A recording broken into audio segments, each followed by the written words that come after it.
Hello, today the topic is fusion energy. Of course, everybody more or less knows about what has just happened in the US at the ignition facility, but I want to, as always, try to have another perspective. So, when it came to first sequencing the genome, we had no alternative. It was really a breakthrough.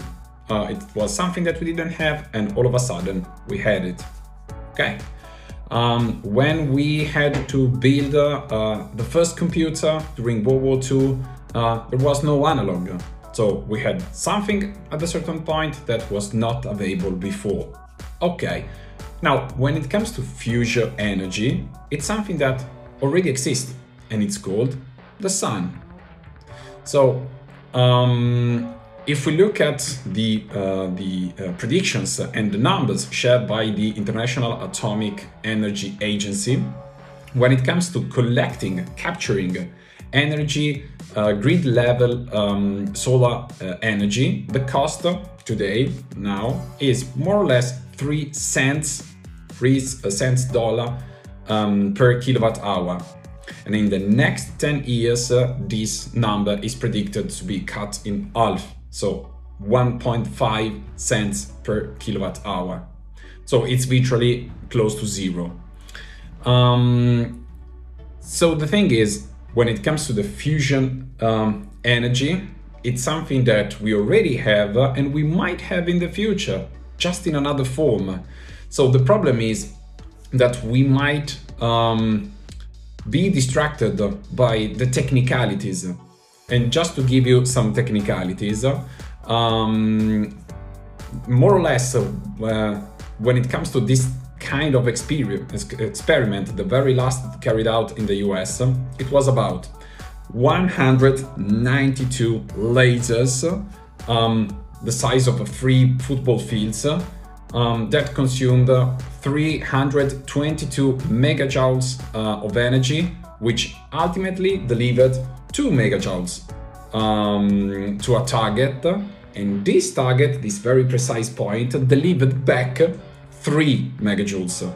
So yeah, if we speak of ignition energy, yeah, true, we had a tremendous breakthrough, because the energy that we put in was less than the energy that we took out.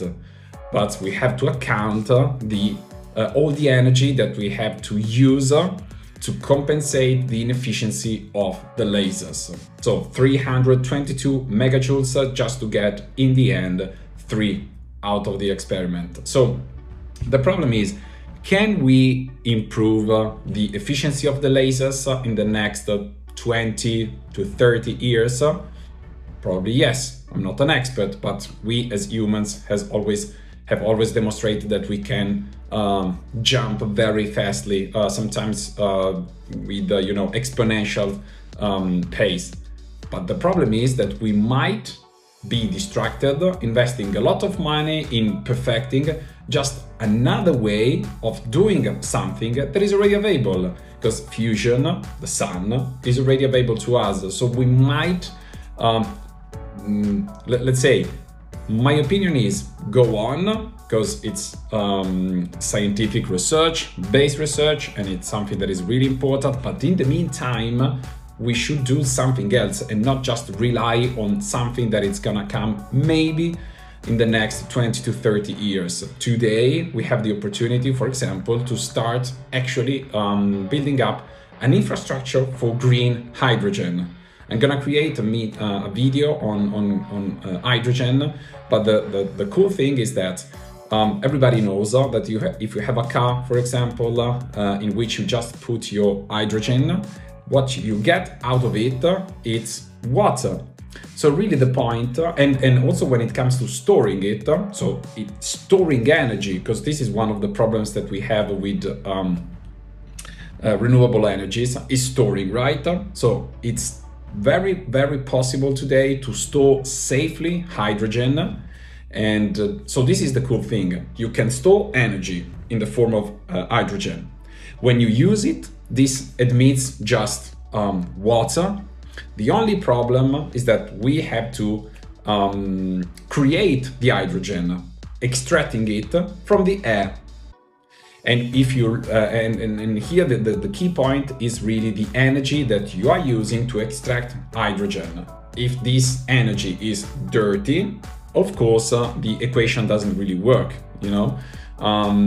But if we use the sun, but not just the sun, more in general, renewable energies to generate the hydrogen and distribute it, probably this would be a tremendous leap forward, because you would reach out a perfect chain without in which the environment is really respected, because you generate the hydrogen through renewable energies, then you store it, so you solve the problem of storing energy in some form, then you distribute it and you use it, and in that place where you use it, you're not gonna have any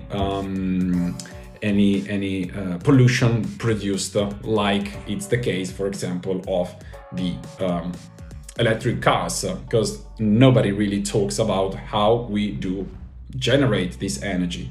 So today, using an electric car, it's just about pushing the pollution out of the way in another place, so the place where you produce the energy.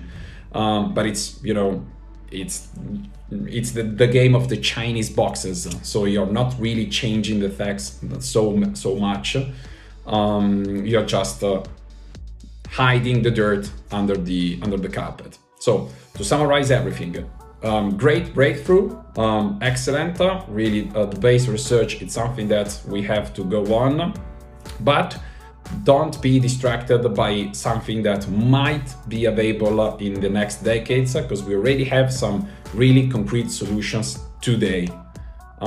So I hope that you enjoyed this video, and as always, thanks for watching. Take care. Bye.